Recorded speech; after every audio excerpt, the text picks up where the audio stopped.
Jamaica's vehicle population has been growing rapidly.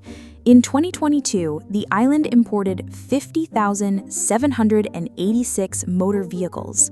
The total value of those imports was $531 million, which was 26% higher than the year before. At the same time, the number of vehicles certified to operate on Jamaica's roads rose to about 575,041.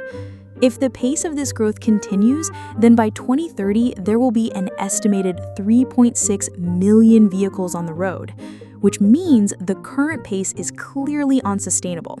And if it were to happen, it would bring the entire road network to a standstill.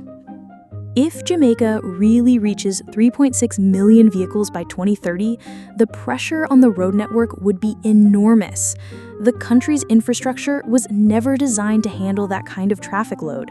Right now, even with just over 500,000 registered vehicles, cities like Kingston, Portmore, and Montego Bay already experience daily gridlock.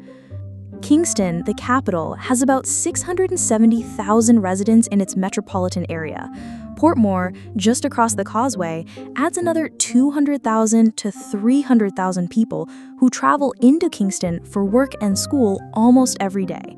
That means on a typical weekday morning, tens of thousands of cars are trying to funnel through the same limited roadways and intersections. If the number of cars multiplies six-fold, as projections suggest, those commutes could become practically impossible. Travel times that already stretch an hour or more could double or triple. Parking, which is already scarce in Kingston, would become nearly non-existent.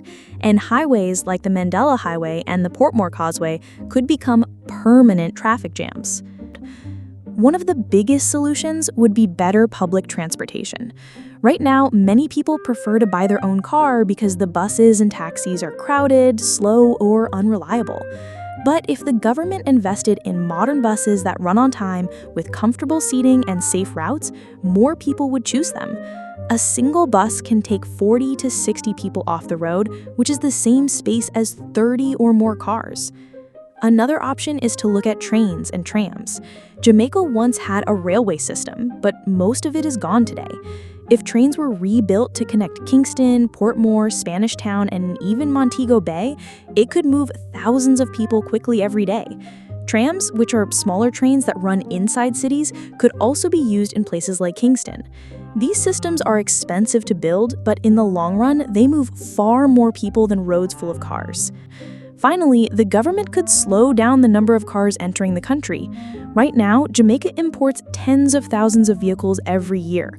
By raising taxes on second or third cars, or by setting a yearly limit on imports, the government could reduce the flood of new cars and give the road system time to catch up.